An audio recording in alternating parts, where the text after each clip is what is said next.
You ask Tiger to calculate. This deals with linear inequalities with one unknown. The final result is x equal or smaller than -1. Let's solve it step by step. Swap sides.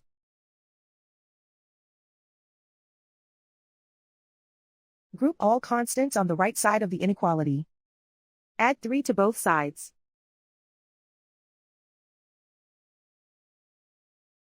Simplify the arithmetic.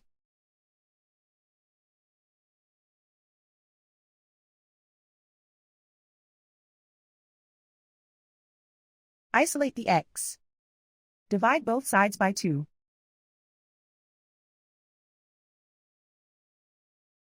Simplify the fraction.